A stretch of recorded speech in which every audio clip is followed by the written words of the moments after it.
All right, welcome everybody to the fourth Peace Dialogue Roundtable.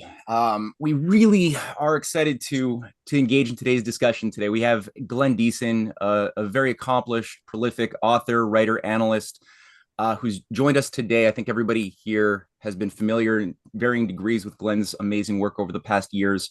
Very soon, Alex Craner will also be joining us. There's a lot of very, very interesting not anomalies, I should say singularities. It's a very high dense period of world history. We're coming into the elections very shortly in the United States. Additionally, we have the Shanghai Cooperation Summit that just ended. Some very interesting discussions, potentials have been actualized in this domain.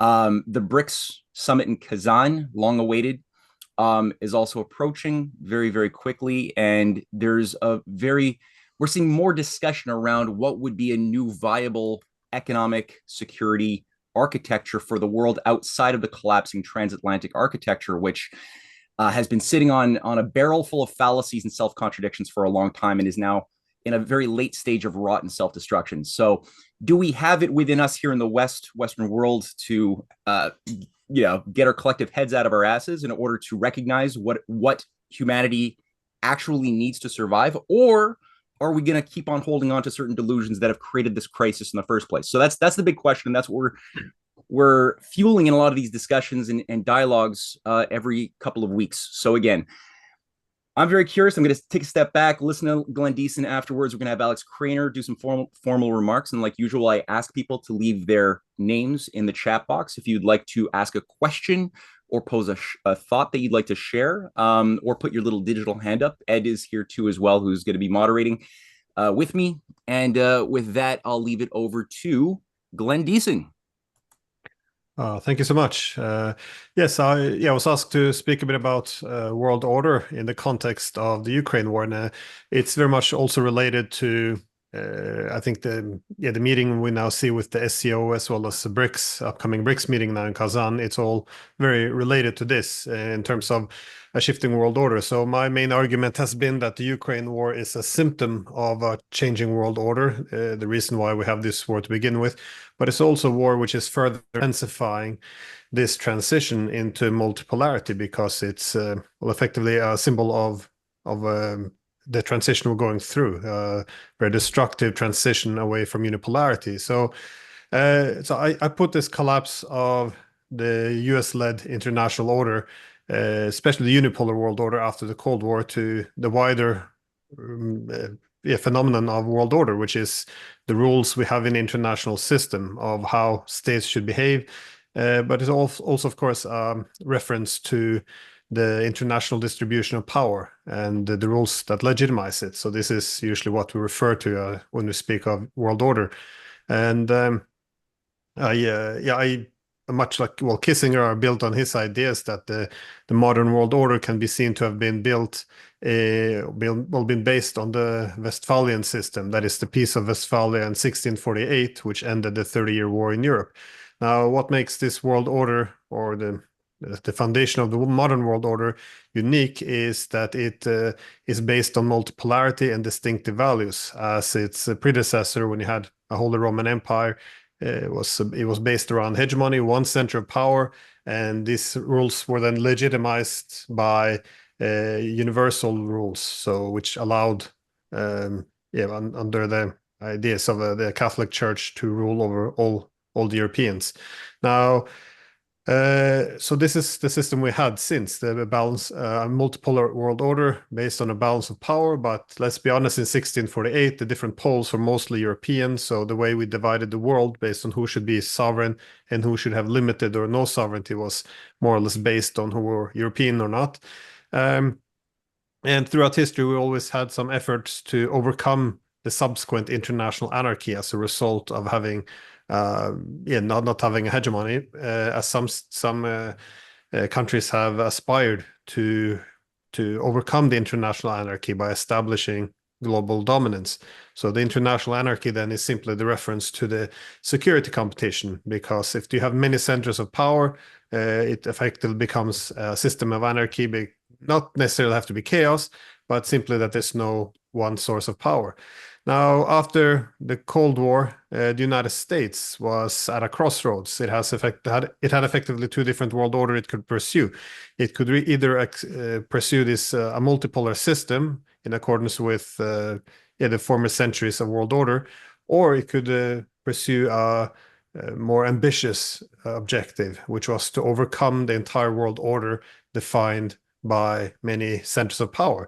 Now, I always make the point that I think many people in the United States um, had good intentions when they desired to pursue hegemony, because global primacy, or seeking global dominance, it of course is very easy to point out why it would fail, or why it can be very destructive. But the main goal, I think, obviously was to overcome the international anarchy in the international system. That is, if there's one center of power, there wouldn't anymore be a rivalry between the major powers, as the US security strategy of 2002 suggested, because no state or even group of states could even aspire to challenge the US.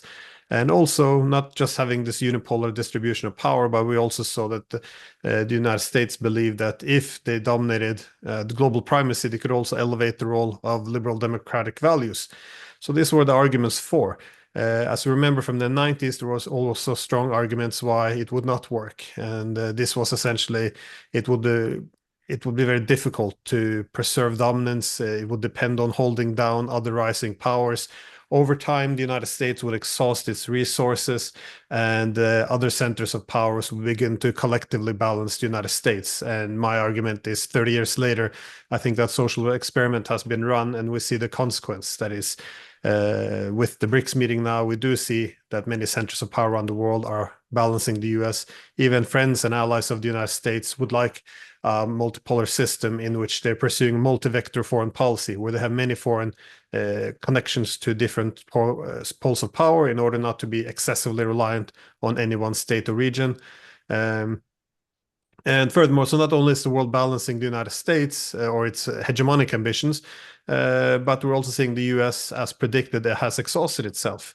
When you run an empire over time, it becomes imperial overstretch in terms of strategic commitments become greater than what can be sustained. So we see the national debt level has gone through the roof, economic inequalities, social fragmentations, political polarization across the board. Things obviously aren't becoming better and better. It's as simply as overplayed its hand. And also, I think there was some wrong assumptions about how the unipolar system would work. The idea was, again, benign. I think that the way the US led the Western world after World War II, that this would put in a global format. But of course, the Cold War was a very unique system. That is, the large military confrontation, it demanded a lot of economic cooperation between the capitalist states. That is, a lot of economic statecraft and economic rivalry was mitigated exactly because there was a higher priority of the Soviet challenge. Furthermore, the main adversaries of the United States were communist countries, largely decoupled from international markets.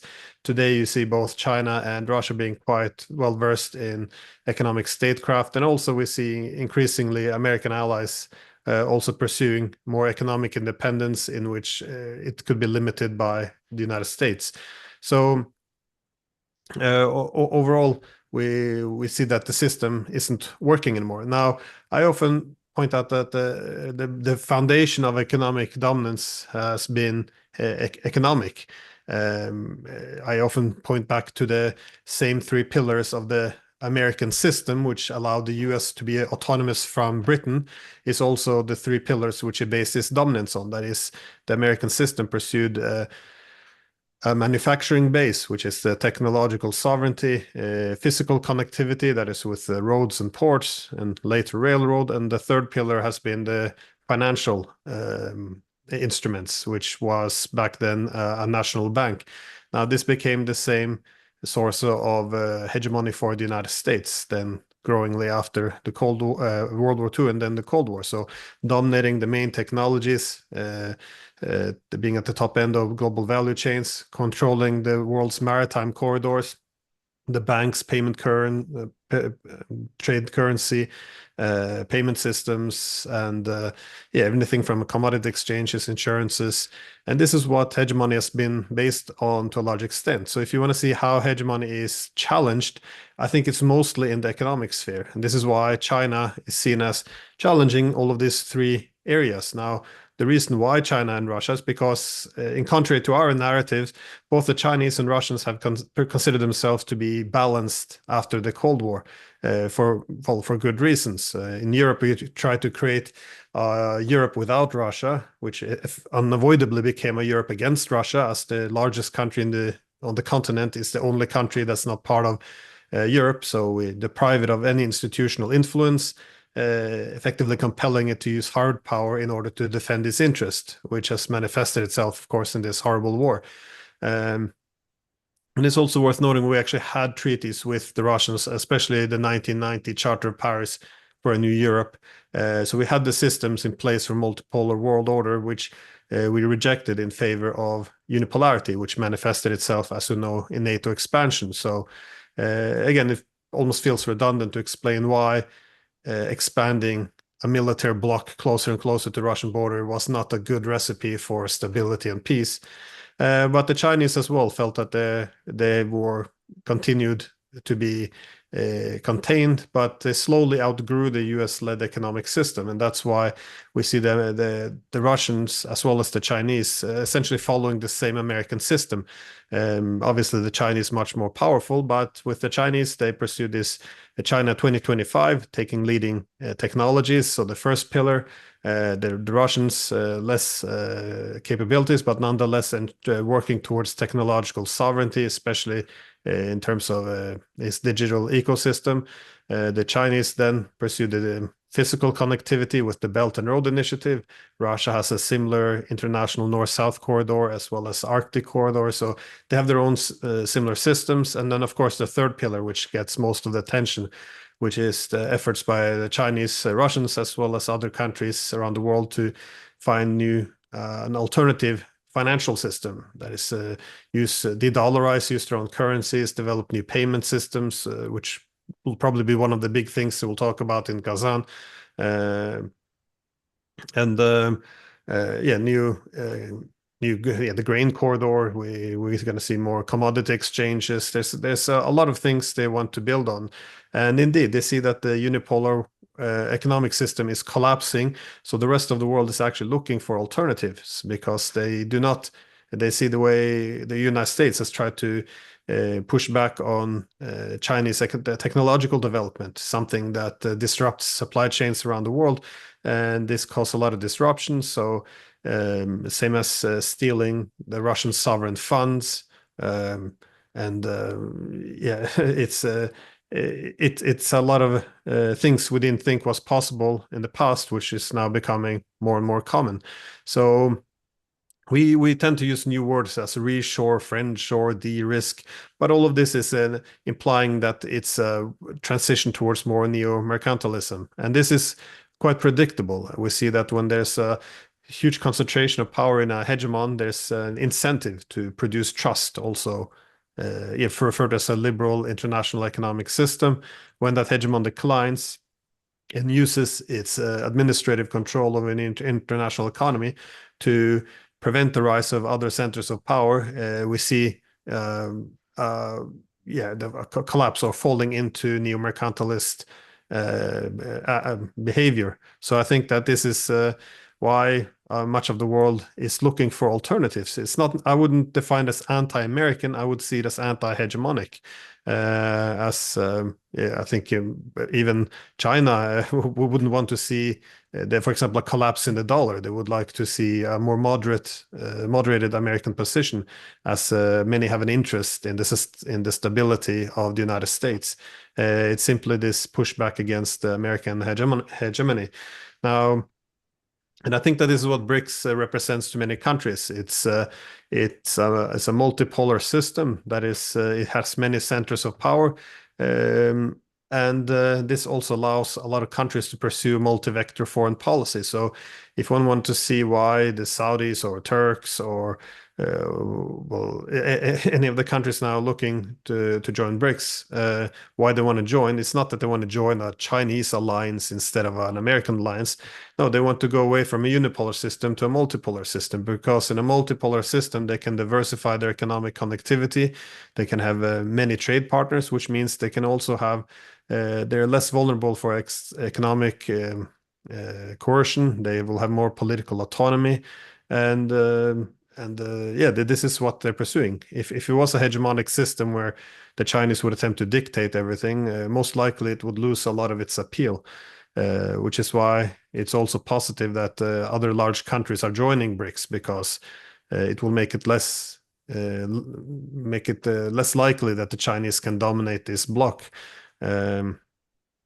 So it represents therefore a much flatter international distribution of power.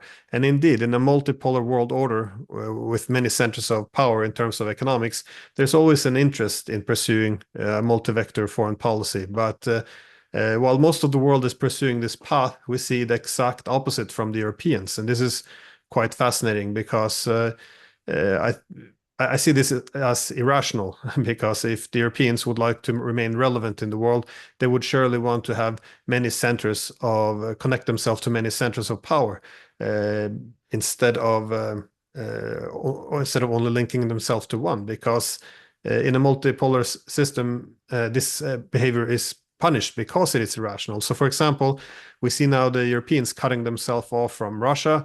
The Germans are blaming Russia for cutting themselves off, but that's well factually wrong. It was them who cut themselves off from Russia, and being asked to cut ourselves off from China, Iran, and overall, the main problem is Europe becomes less prosperous. It becomes excessively dependent on the United States, a very asymmetrical partnership. And for this reason, Europe also becomes less and less relevant.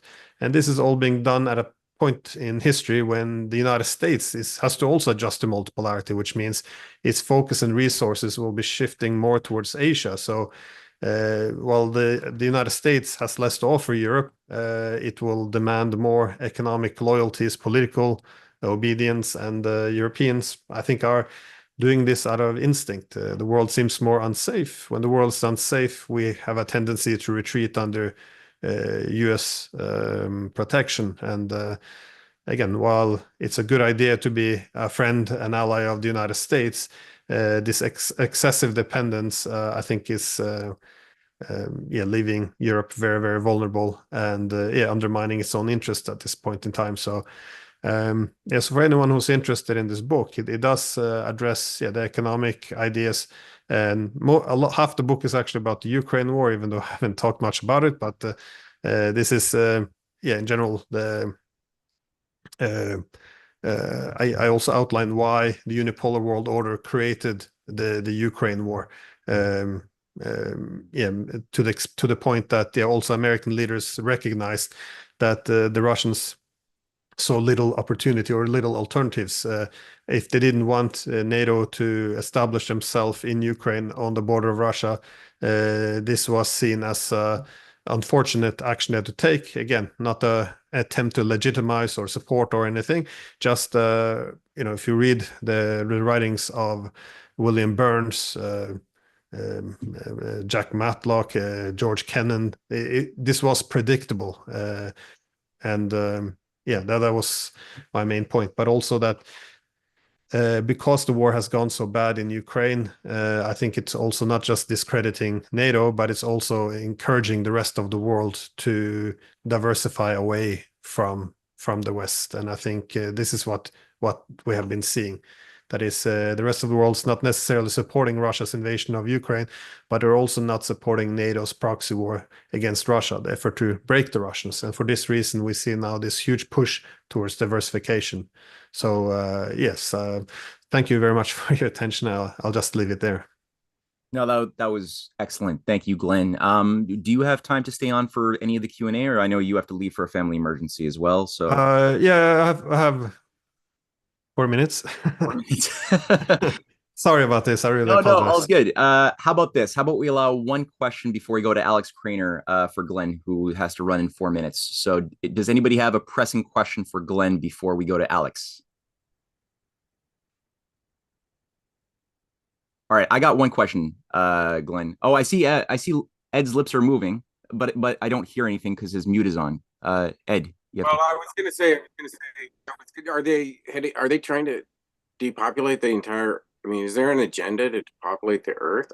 But Matthew, please ask your question. I'm sure it's better than mine. Uh, I can don't you know. hear me? Okay, yeah, Nathan, it's fine. We heard you. Glenn, do you want to just address that, or just simply let it sit? So who's attempting to depopulate the Earth? That the question Oh, was asking: is there a intention for reducing the world population behind a lot of these machinations that you went through? I guess is what the questioner was asking. Oh, I'm not sure about any efforts to depopulate the world, but I think that the war in Ukraine has become defined by as a war of attrition, in which if you present Russia with a proposition or well, what Russia considers a threat to its existence, which is NATO and Ukraine, and you refuse to negotiate, you sabotage the only possible avenues to peace, the Minsk agreement, and then the Istanbul negotiations, then the only outcome is a war of attrition. When you won't even refuse to sit down and have diplomacy with the other side. Now, in a war of attrition, it's effectively two sides just bleeding each other out until one is completely emptied. And I think this is the huge tragedy of the Ukraine war. There were so many paths to peace, indeed, as was recognized by the Ukrainians, the mediators in Istanbul, and all sides effectively was that both the Russians and the Ukrainians really wanted a deal, and instead we have now a war of attrition. So I see, hundreds of thousands of Ukrainians dying, as well as many young Russian men. Um, the economy being destroyed, losing vital territory required to survive its main industries.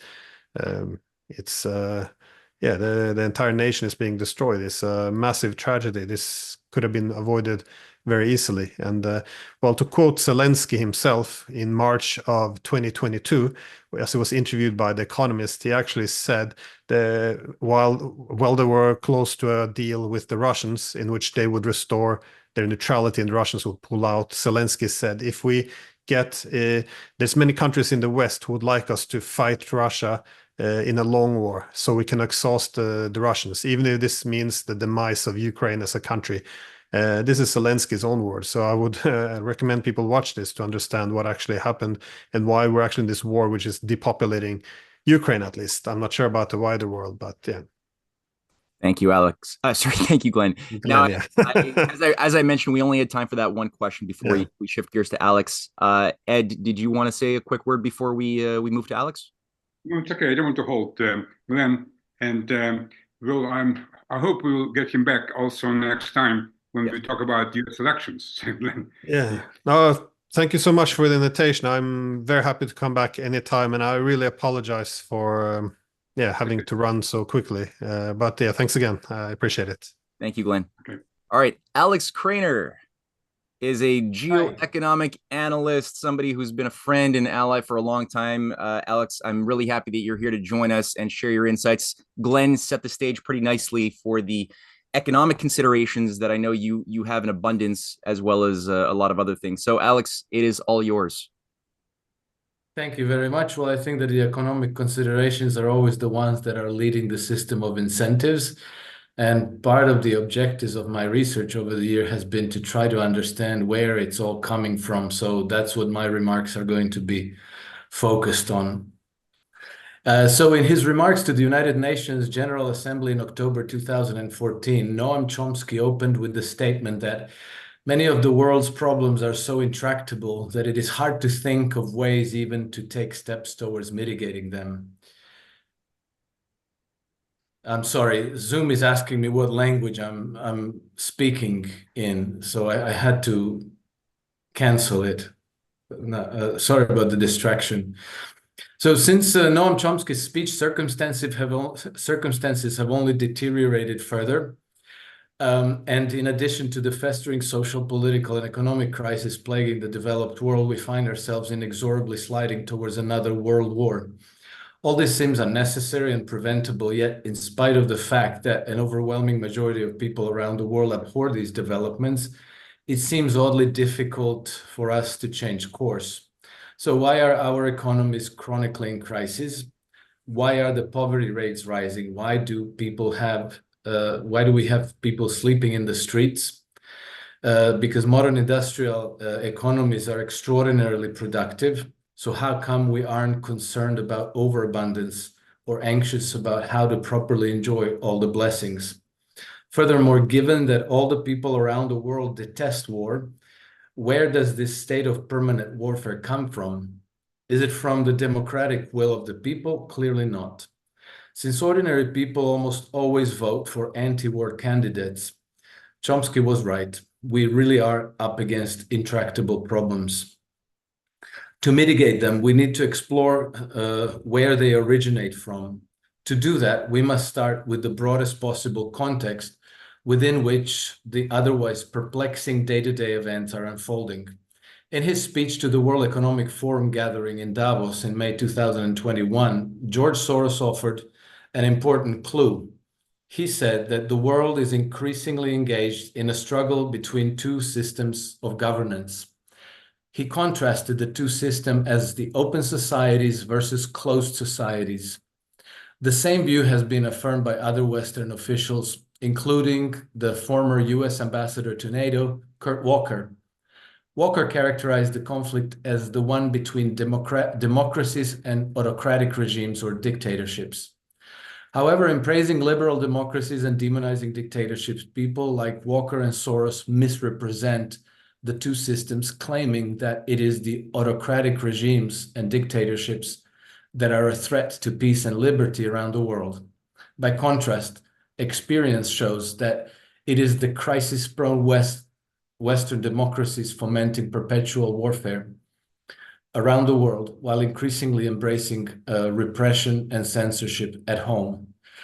They have done so not only over the past few decades, but since the birth of democracy more than 2,500 years ago.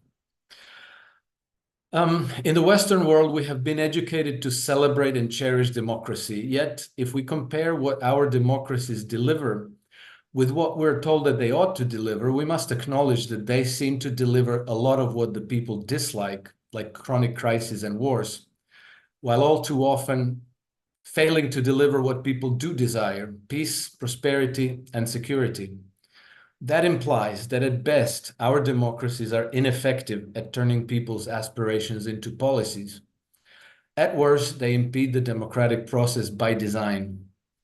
In 2013, Professor Thomas J. Hayes of Trinity University published a study analyzing the voting records of US senators through 5 Congresses, 107th through 111th Congress, and compared these with the public opinion surveys of over 90,000 respondents in the National Annenberg Election Survey. He found that in all of the 5 Congresses examined, the voting record of senators consistently aligned with the opinions of their wealthiest constituents. The opinions of lower income constituents appeared to never influence senators' voting behavior. A subsequent study titled "Testing Theories of American Politics, Elites, Interest Groups, and Average Citizens" by Professors Martin Gillens of Princeton University and Benjamin Page of Northwestern University confirmed Hayes' findings. Gillens and Page reviewed nearly 1,800 national surveys on public policy changes between 1981 and 2002. They concluded that, quote, not only do ordinary citizens not have a uniquely substantial power over policy decisions, they have little or no independent influence on policy at all. By contrast, economic elites are estimated to have a quite substantial, highly significant, independent impact on policy, unquote. When, we might ask, do the ordinary people get the policies they favor? As Gillens and Page explained, even where 80% of the public favored some policy change, they only got that change when those policies happened to be preferred by the economic elites. The implication of these studies is that the United States is in fact ruled by an oligarchy concealed behind the facade of democracy. The same is almost certainly true of most other Western democracies. The principle was discernible already since the democracy's birth. In politics, Aristotle explained how under democracy, creditors begin to lend money, demanding payment with interest. In this way, they acquire more and more wealth, turning democracy into an oligarchy. In making itself hereditary, the oligarchy then becomes an aristocracy. In making itself, and just as today's liberal democracies abhor dictators and autocrats, democrats in ancient Greek society abhorred tyrants. Rome equally abhorred kings, establishing the custom of assassinating or exiling any public official at a mere suggestion that they were seeking kingship. Both as a republic and as an empire, Rome was one of history's best examples of unrestrained oligarchic rule.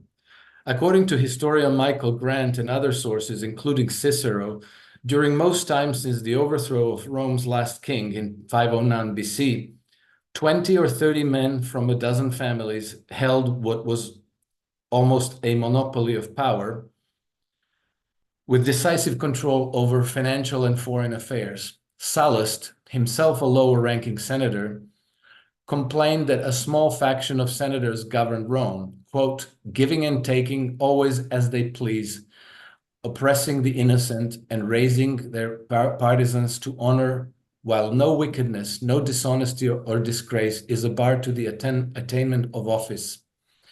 Whatever appears desirable, they seize and render their own, and transform their will and pleasure into their law as arbitrarily as victors in a conquered city. Unquote. Below this group of oligarchs was a wealthy officer class, which included the equites or equestrians, a class of knights so designated because their wealth qualified them to serve in the cavalry. Many of them were state contractors, bankers, moneylenders, merchants, tax collectors, and landowners who occupied a social rank just below the aristocrats. One magistrate estimated that the ranks of wealthy families in Rome numbered no more than 2,000. Below them was a mass of impoverished citizens, tenant farmers, and slaves. The effect of the oligarchic rule was similar to what we could observe under all oligarch-denominated democracies through history. They often engender an empire which replicates its own system of governance in colonies they controlled, sowing mayhem throughout the empire with perpetual warfare. But while we know much about Rome's imperial wars, we know much less about the conditions of daily life for the ordinary people in Rome. In The Assassination of Julius Caesar, Michael Parenti conveys some of the imagery from the epoch's chroniclers. The Eternal City downtown featured temples, emporia, public forums, ceremonial sites, and government offices, but the center was surrounded by a dense ring of slums where tens of thousands of working poor lived in squalid conditions. In some places, the lodgings were occupied, piled up 7 or 8 floors high, all lacking toilets, running water, and decent ventilation. Still, the rents for these crumbling quarters were usually more than plebs could afford, forcing multiple families to reside in a single apartment. As Juvenal described it, Rome is supported on pipe stems, matchsticks. It's cheaper thus for the landlord to show up his ruins, patch up the old crack walls. They are expected to sleep secure though the beams are about to crash above them. Cicero himself was a slumlord. In a letter to a friend, he wrote, quote, 2 of my shops have collapsed and the others are showing cracks so that even the mice have moved elsewhere. Others call this a disaster. I don't call it even a nuisance. There's a building scheme underway which will turn this loss into a source of profit, unquote. With rampant poverty came a high crime rate and insecurity. Rome had no street lighting and no police force to speak of. At night, the residents secured their families behind bolted doors. Only the most affluent, who could afford an entourage of servants to light the way and serve as bodyguards, dared to venture outside, and only if necessary. Juvenal wrote that, quote, "It makes no difference whether you try to say something or retreat without a word. They beat you up all the same.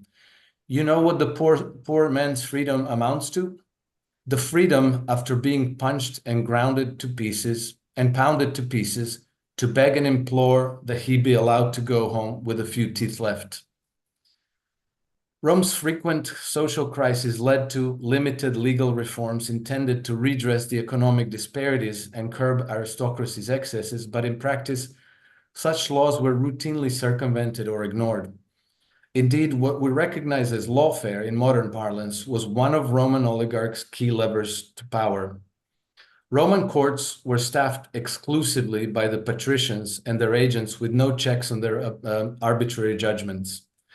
Writing around the turn of the new era, Livy described the secrecy of Rome's legal formula, which were known only to the elite patrician families. These were decisive for any proper legal procedure and were not published, but remained under the well-guarded control of pontifices for another 150 years. In all, Rome's oligarchic system of governance favored a steady and inexorable upward transfer of wealth from the disenfranchised multitudes and colonial subjects to her parasitic oligarchy. As a consequence, Roman internal politics were marked by almost perpetual social and political unrest, exacerbated by an overhang of unpayable debts, rolling civil wars, frequent colonial uprisings, and periodic slave revolts. From the late 2nd century before Christ, a long succession of public officials, many of them of aristocratic birth themselves, understood that Rome was on the road to perdition and attempted to institute more far-reaching reforms. Among them were brothers Tiberius and Gaius Gracchus, Lucius Apuleius, Saturnius, Gaius Servilius Gallucia, Marcus Livius Drusus, Sulpicius Rufus, Lucius Sergius Catiline, Gaius Marius, who was Julius Caesar's uncle by marriage, Cnaeus Sinicius, Quintus Sertorius, Gaius Manilius, and Julius Caesar himself. With few exceptions, they were all hunted down and killed by senatorial elites' death squads, along with thousands of their supporters.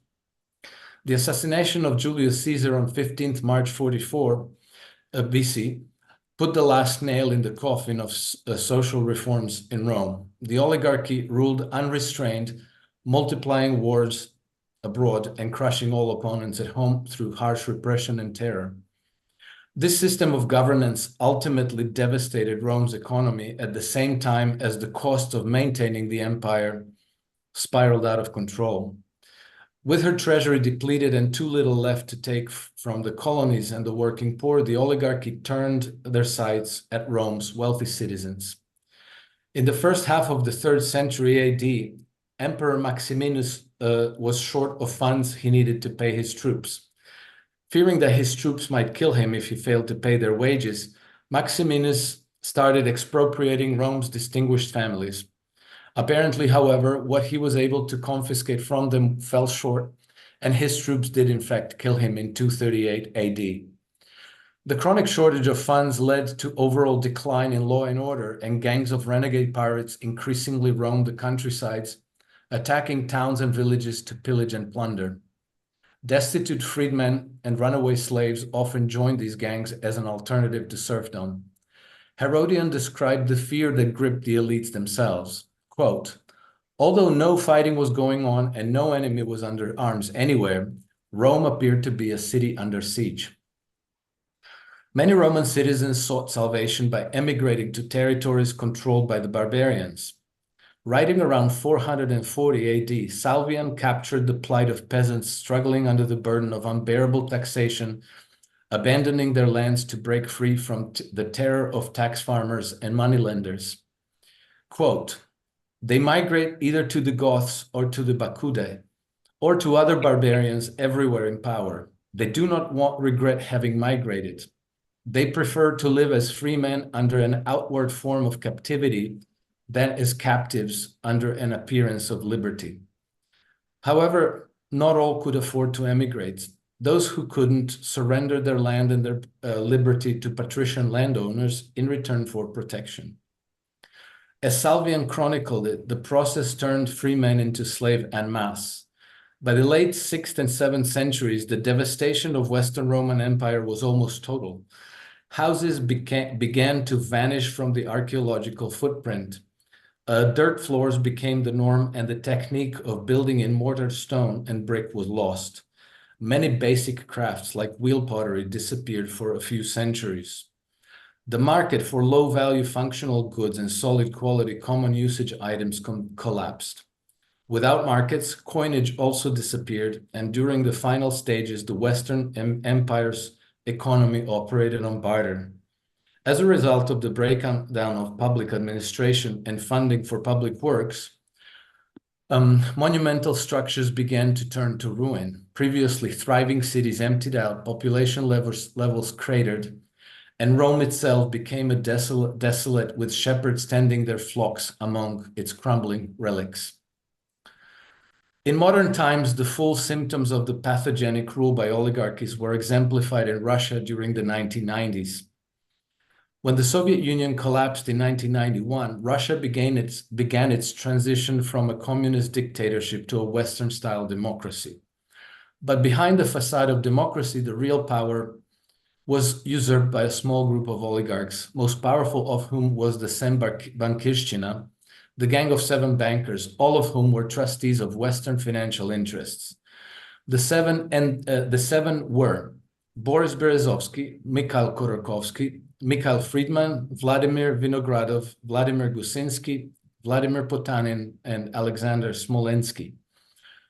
Behind the facade of democracy and her elected president, Boris Yeltsin, the group dominated Russia. Boris Berezovsky, whom in 1997, US News and World Report called, quote,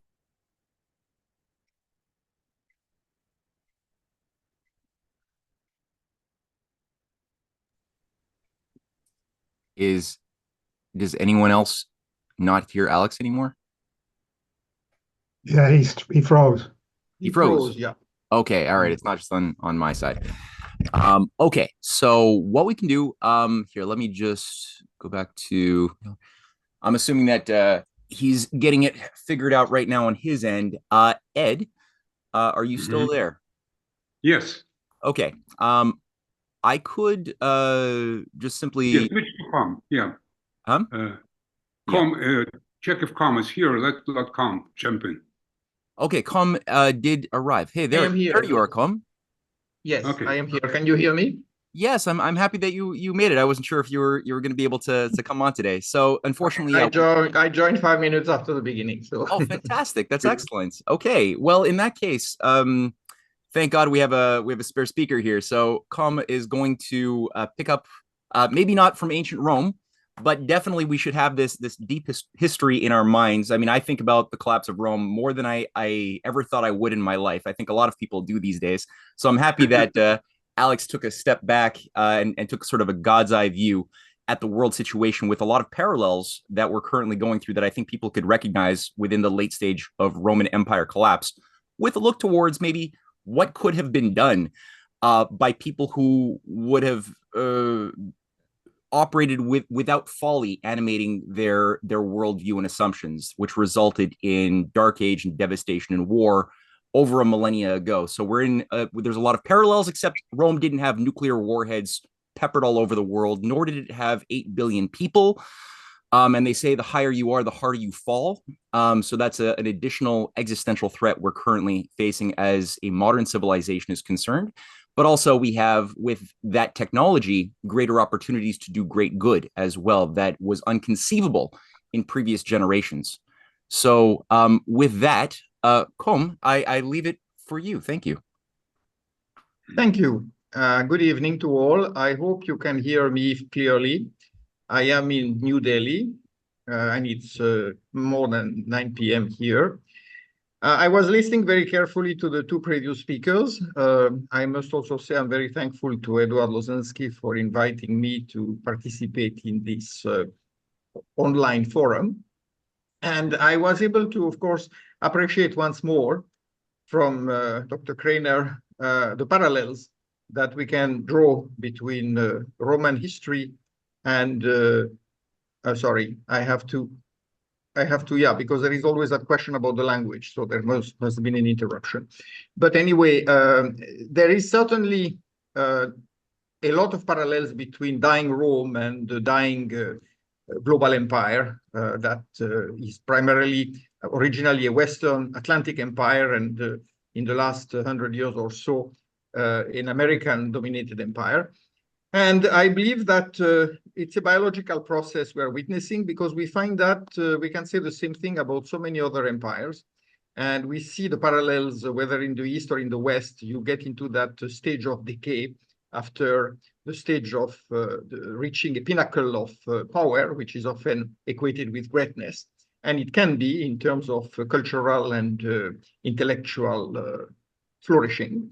But we know that eventually the price has to be paid. Karma does not let us go free. And therefore, eventually, countries like people pay for their excesses and their follies.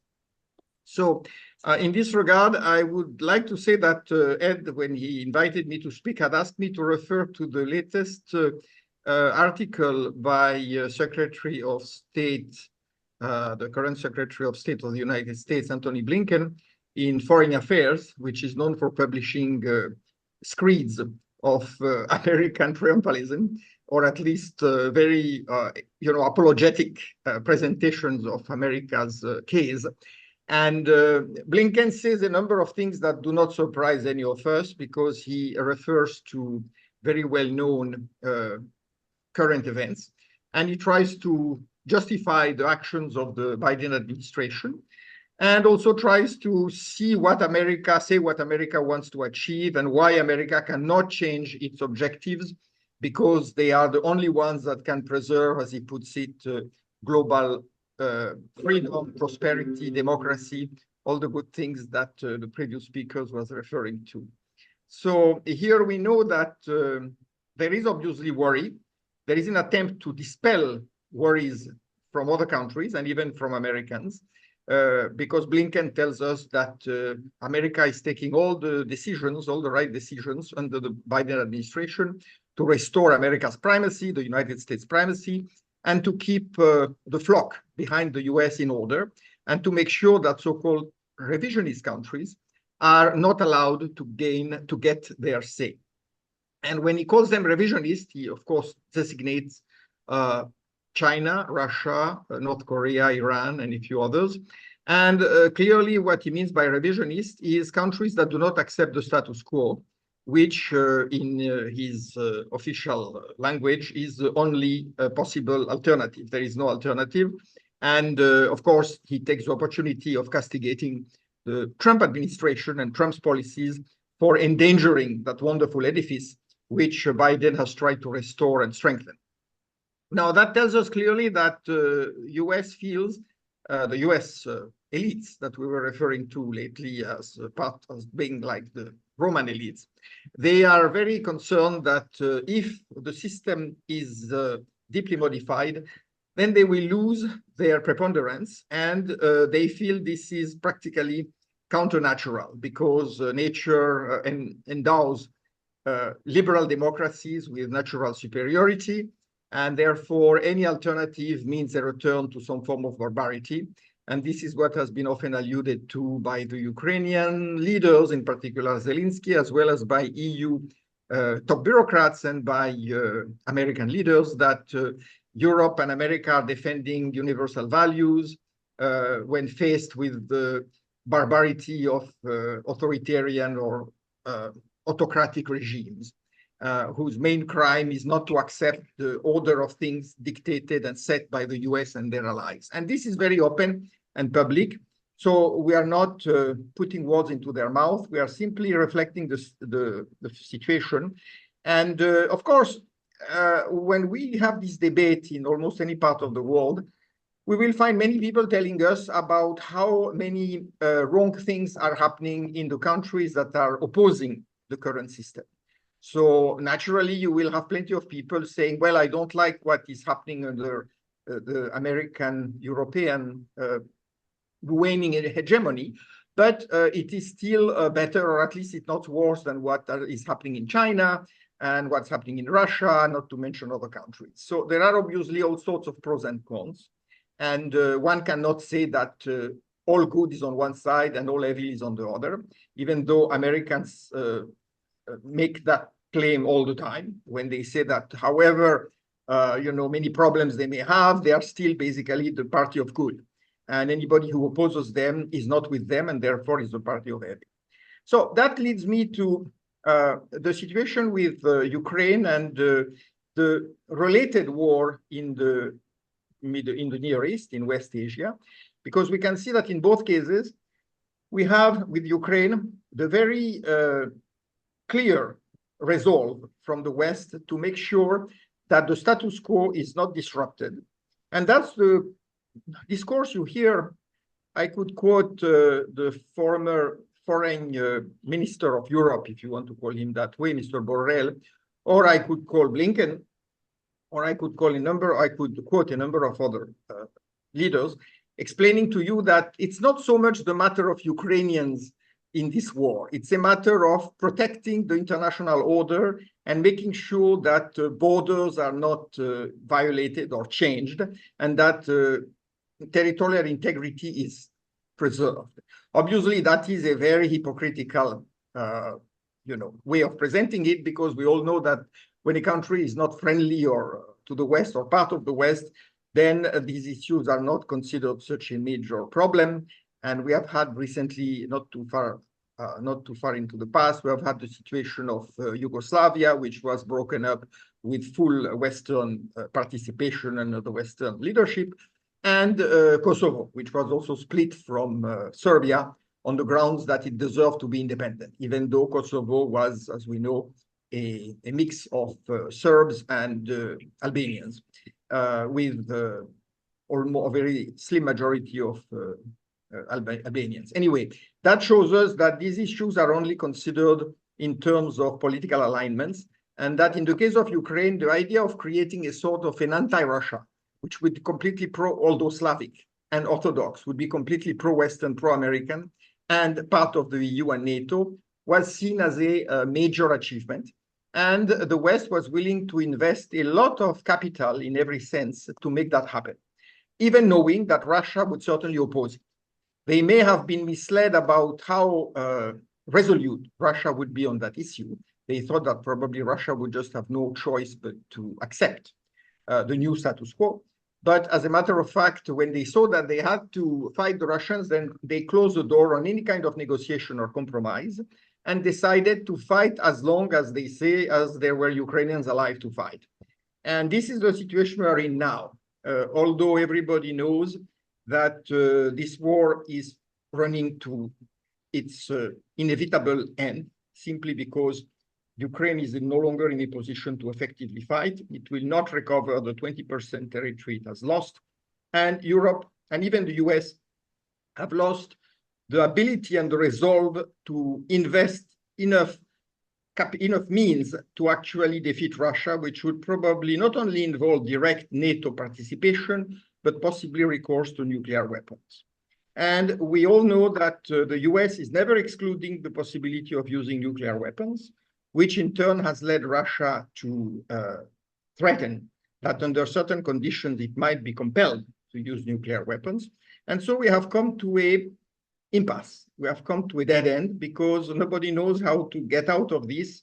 And the fear on both sides is that even if there is some sort of a ceasefire, which the US for a while has obviously been hoping for, this would lead to a frozen conflict that would technically enable the Ukrainians to keep fighting in an asymmetric manner, to keep weakening and undermining Russia's inner stability.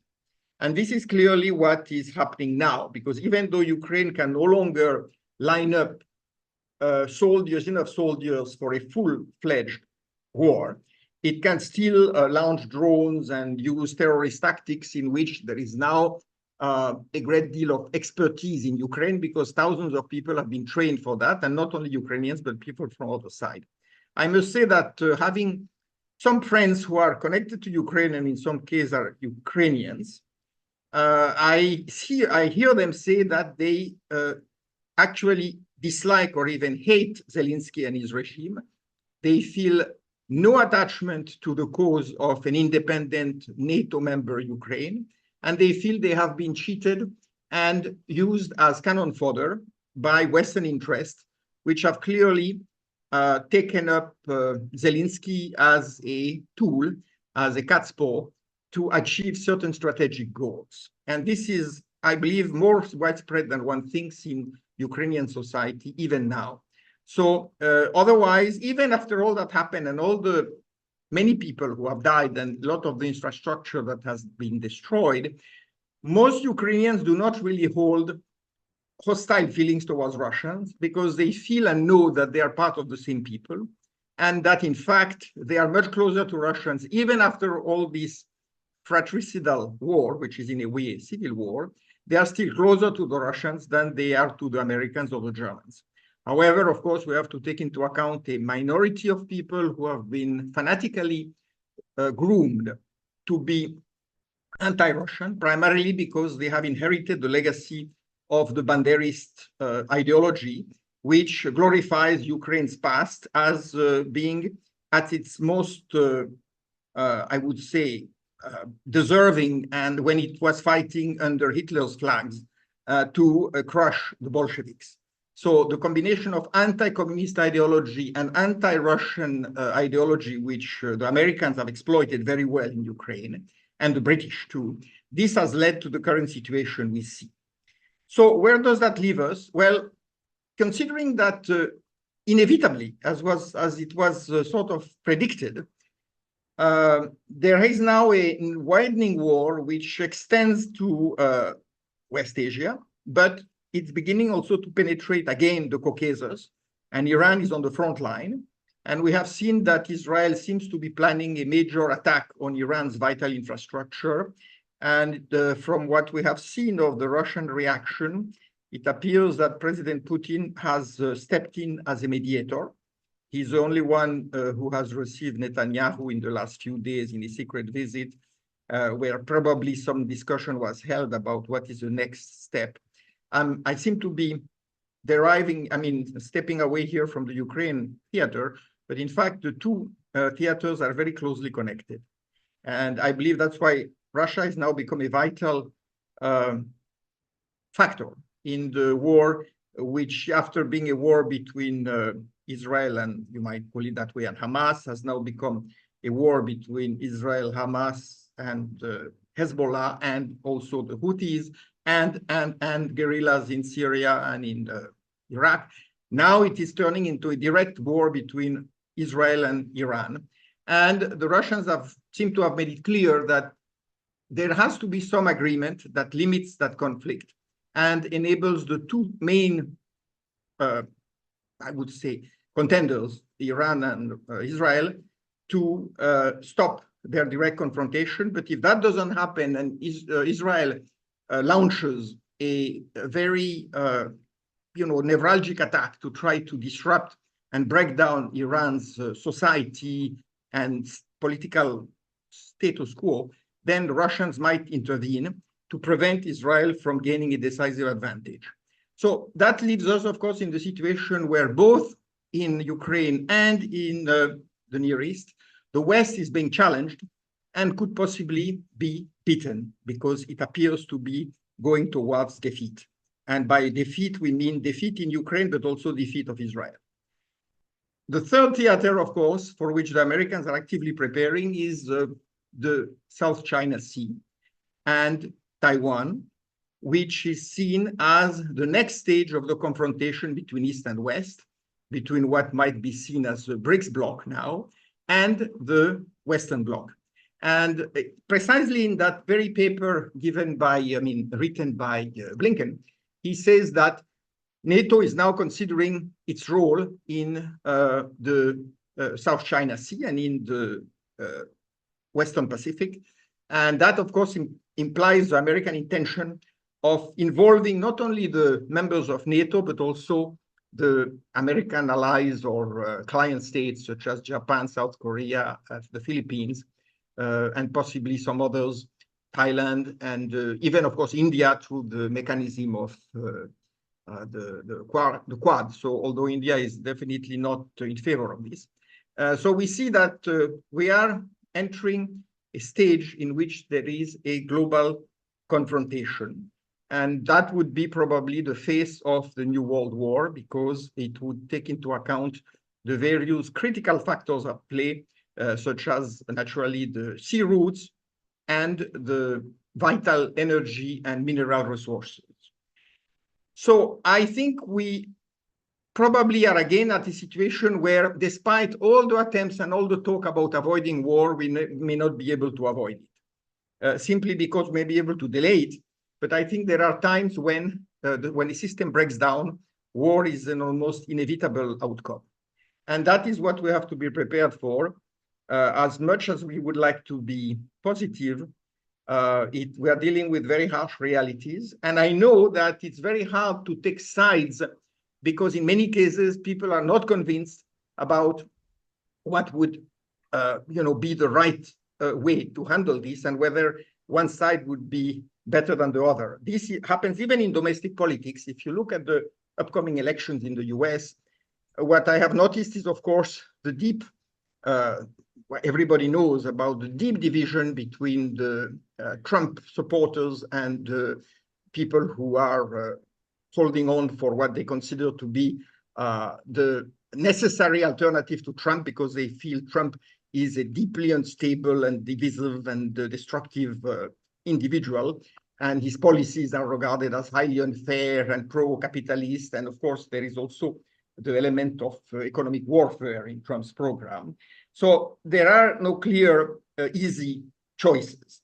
But if you hear somebody whom I feel is now talking a lot of sense in many ways, even though he may not be the most obvious candidate for that, is Elon Musk. And what he says about how we see America going, whether it goes with Trump or whether it stays with the Democrats, Kamala Harris, who, by the way, has never been elected by anybody and who has been imposed upon the American political system, very much in line with what was said about democracy by Mr. Craner.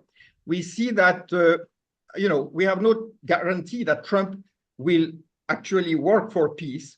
He might try in some cases, especially in Ukraine, but will he be able to overcome the system, both national and international? And would he be able then to do what he wants? And does he even want it if he's put under pressure by certain forces? So there is no clear remedy to what's happening in the political scene, because all candidates or would-be personalities, would-be leaders who offer an alternative are simply not in a position to reach power in the foreseeable future. Therefore, we are still, no matter what we do, in the hands of the oligarchy, as was said before. And that's where I would like to end. I hope I have covered a little bit where we are and what the American position is. And of course, the most worrisome aspect of the American official policy is its complete rejection of compromise. If Trump could make some compromises, which many of his supporters believe he would, because of people who are with him like Tulsi Gabbard and Robert Kennedy and others, then we might see indeed an improvement, if only for self-interest, in order to try to repair the American economy, which has become a disaster, just as the political system and the social fabric are being torn apart. And that is perhaps the reason why there is probably a motive to hope for a Trump victory. But I am also skeptical about that. So I leave it there. Thank you. Thank you, Com. Okay, well, that was a good thumbnail sketch of the world situation. I think there was a very cogent, sober analysis. And I think it opens the door for some good dialogue with the audience, which is really what Ed Lozansky had in mind, I think, when we were discussing what we're going to do with this. We want to encourage people to learn how to flex that muscle of having dialogues based on reason, which is not happening nearly enough, and really a commitment to solving big problems, existential problems. So there's already a few names who got in early, so there's a little bit of a queue forming, a line forming. So I encourage people to add your line there, your name into the chat box, and we'll call upon you in queue. Before I go to the first question, Ed, any comments or any from your end? Oh, you're on mute. You gotta unmute. Nope. Yeah, you gotta unmute. Ed, yeah. Sorry. Okay, sorry. Yeah. No, well, it's okay. Let's go with Q&A because I think we had three great historical and current situation analyzed. Not very optimistic, but maybe we should add some optimism. And one of the I think point which I want to make is that suddenly just news came today. I hope that this is correct, that UN Secretary General is coming to Russia to take part in this BRICS meeting. This will be really important because we criticize the United Nations and General Secretary that they basically this UN now has no leverage, and by he's making a point in all this atmosphere of hatred, he's going to Russia and take part, maybe say something at the BRICS meeting. I think it's very encouraging. So I don't have too many other optimistic news, but maybe some of the speakers who have it. So let's go ahead with Q&A. Yeah. Well, hopefully certain individuals within the West with some influence are learning how to eat some humble pie and reevaluate their axioms. So we'll see about that. The first name that I saw get in there was Jack Keenan, and then we have Tony Pappert. Jack, are you still there? Yes, I am. Okay. I had two questions. I think you were more interested in the second. Assuming that a multipolar world emerges, and Mackinder's thesis about Eurasia dominance, I'm wondering if Russia and China are likely to remain aligned long term, or will their separate national interests cause them to become rivals down the road? So is the BRICS alliance sustainable in the view of the experts here?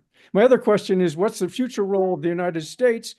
Will we, in a multipolar world, will the United States become like a trading state, like Venice was in the earlier, and maybe dominating in the northern hemisphere or the Americas? So the future of Russia and China alliance and the role of the United States are my questions. Okay, so we got Alex has popped back into the digital room, by the way, as well. So Alex, do you want to tackle that before Com does, or are you still there, Alex? Yeah, you're on mute, by the way. If anybody showed up, you're by default on mute. Sorry, I apologize. I had a call from WhatsApp coming in, so I lost sound for about 30 seconds. Oh, okay. So you couldn't hear the question. Yeah. Yeah, no, essentially the question was in pertaining in relation about inflation? No, not inflation so much. It was more in regards to the future, the danger of the cohesiveness. The questioner was asking a two-part question. One, the cohesiveness of the Russia-China alliance within the multipolar alliance, and could there be any danger of I suppose self-interest, sort of the ignorant form of nationalism that we've seen cause problems in the past between the Sino-Russia split, is how I was thinking about his question. Could that be another danger again? And the other one was the role of the United States within a broader multipolar alliance, and he made a reference to Venice and the Netherlands. But so I don't know. Do you have any thoughts? Okay, so I think that the Sino-Russian alliance is for the long term, and I think that it will last at the very least until they have defeated the Western Empire comprehensively. And the reason for that is because if by any chance Western Empire managed to regime change Russia and to put in power somebody like Boris Yeltsin or Alexei Navalny, that type of a person, their own servant, they would proceed to use Russia as a bludgeon with which to attack China in the exact same way in which they have used Ukraine as a bludgeon to attack Russia. And Russia's military now is so powerful and their weaponry is so advanced that this could be effective. So China's commitment to their alliance with Russia is not merely a transitory interest. It's very much strategic in nature, and it will continue. And they have, if you're in Russia, you don't have to go far to find xenophobic sentiment. If the Western interests took charge in Russia, it probably wouldn't take very much to start fomenting the same kind of hysteria as they have done in Ukraine against Russia, to start, taking over the media and then start creating a xenophobic hysteria and start to turn Russian people against the Chinese people, and little by little to impose a war on China in the same way that they have done against Ukraine against Russia with Ukraine. So this alliance will continue to be the main axis of the BRICS movement, and I think that the BRICS movement will continue to grow because there are more and more countries that have much to gain in numbers to resist the pressures and coercive policies of the empire, and to find benefit in mutual trade and build their own prosperity in that way.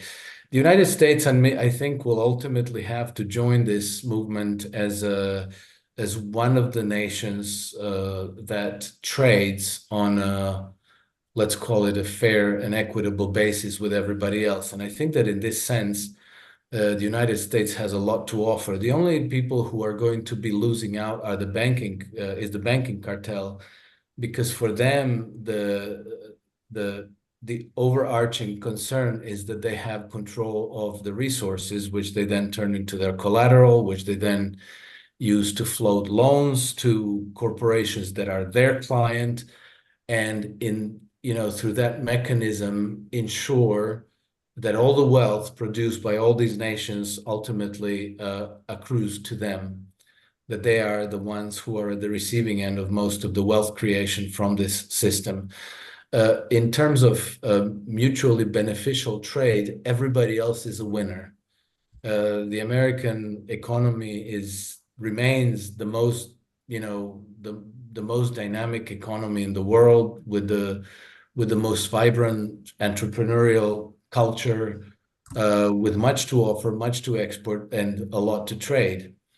And with the Chinese strategy of lifting people out of poverty to create a population of several billion affluent consumers, there's going to be a lot to win, because for the past few centuries, the Western strategy has been exactly the opposite. It has been deliberately to keep the global South in poverty so that their own domestic economies wouldn't compete for the resources that they export, so that they would be exported dirt cheap. And so Chinese strategy is completely different. Chinese approach will create probably 3 or 4 billion affluent consumers everywhere around the world. And I think that the United States economy will find a great deal of interest in joining this project, rather than policing the old world order, the system of governance that is now being dominated by the Western financial cartel. Okay, thank you, Alex.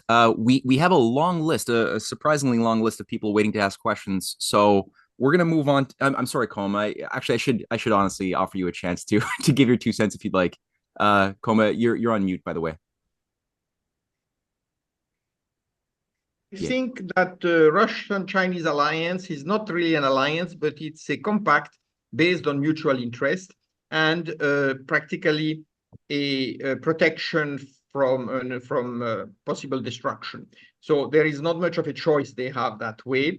And I have noticed, for example, living in India, how now, also with Russia's support, India and China, which have had a very difficult relationship, are gradually and slowly mending fences, which is making Americans very angry.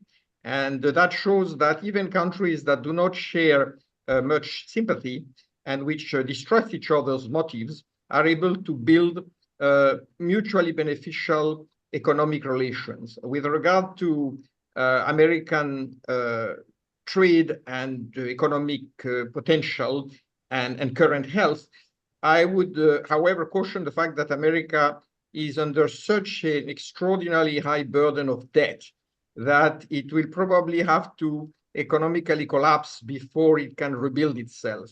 And essentially, it has become a hostage to the money lenders. And we can see the results of that. The banks in America have 7 times more exposure, more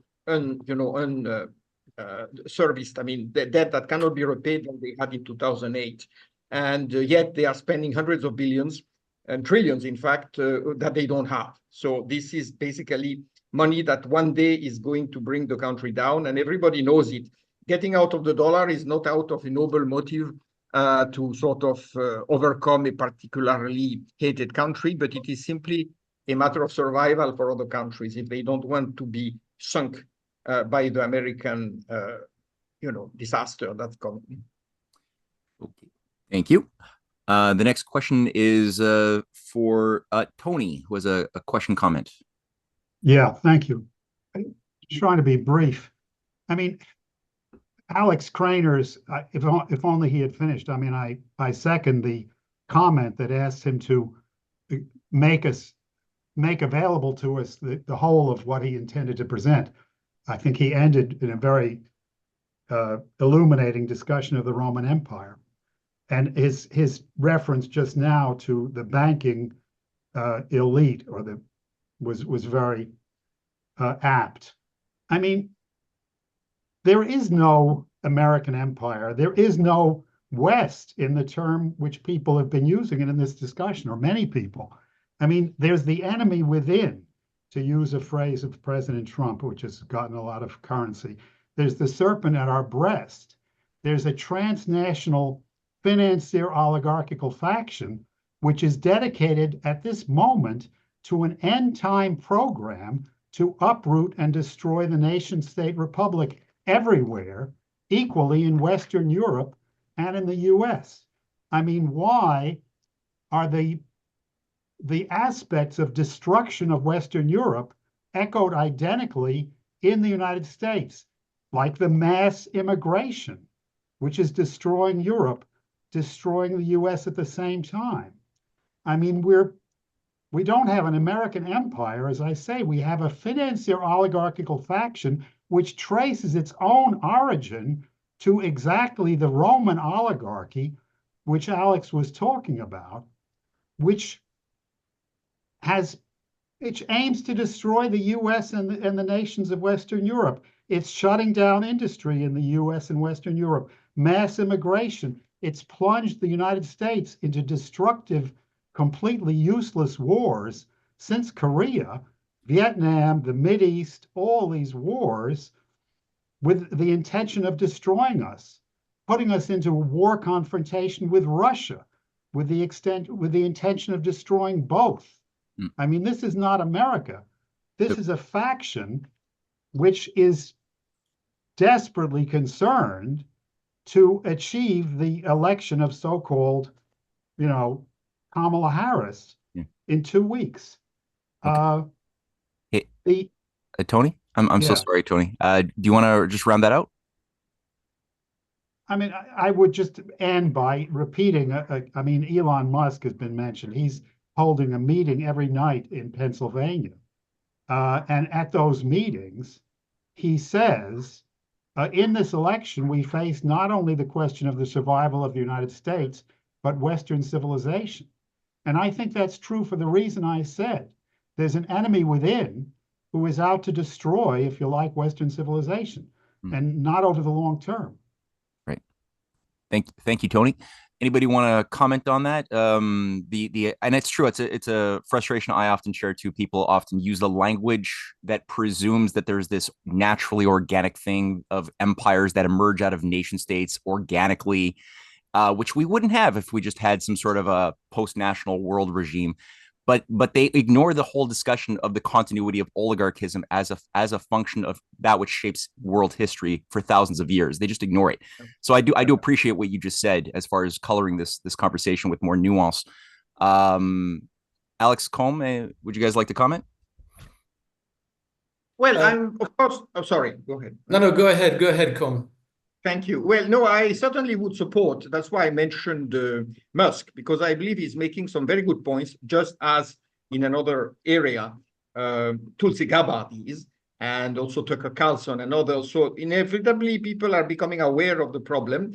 And I agree that the rot is from inside, and foreign enemies are invoked and promoted in order to try to bring the forces of the ruling forces of the country together to fight an enemy. So creating an enemy, as we know, is a condition to the perpetuation of empires. And the US has been very good at that. So yes, absolutely no disagreement with that. I understand that Trump may not be a factor of peace in every respect because he has promised to wage a merciless economic war on all countries that join BRICS and get away from the dollar. He said he would impose 100% tariffs, et cetera, et cetera. We don't know how much of that is rhetoric, how much of it is feasible, but clearly he will not go down quietly as far as primacy of the US in the financial and economic sphere. Thank you. Alex, you want to chime in? Yeah, just a quick reply to Tony's comments. I regret that I got cut off because my presentation was based basically on kind of putting into perspective the conflict between the two systems of governance, one which is supposedly democracy and one which is supposedly dictatorships and tyrannies. Because what actually happens is that in democracies, the money lending power is dominant and it's driving policy internally and externally, whereas in these so-called dictatorships like in Russia, you have the sovereign who is above the oligarchy, and so the sovereign can put the oligarchs in their pen, in their playbox, set the rules and say, you play here, this is your role, this is what you're allowed to do, no more. Whereas in democracies, including Rome as a republic, the oligarchs had an unrestricted rule. In Russia, the oligarchs had unrestricted rule until Vladimir Putin took over. So the group of 7 bankers practically ran Russia as their own private fiefdom. And in the 10 years that they have done so, they have completely destroyed Russia. And one of the first things that Vladimir Putin did when he came to power is he lined up the oligarchs and he told them, these are the rules of the game. One, run your companies and keep your wealth, but pay your taxes correctly, treat your employees as human beings, not as a disposable resource. And 3, and most importantly, stay out of politics. And so after a few years of back and forth where he had to put one of them in prison, Mikhail Khodorkovsky, the oligarchs were obliged to make peace with the new set of rules. And they kept their wealth. They're still billionaires. They're still oligarchs, but they no longer have political influence. Vladimir Putin is above them. And Russia has taken off as a nation, as a power, as an economy, and as a civilization as a result. Vladimir Putin took Russia out of the gutter by simply putting the oligarchs into their playpen and saying, these are the rules under which you are allowed to operate. So this is the contrast. Whereas we in the West, we have this democracies where oligarchy is above the political system. It is unimaginable that Keir Starmer or Donald Trump or any of these prime ministers of presidents can line up the oligarchs and set the rules. That's that. Thank you.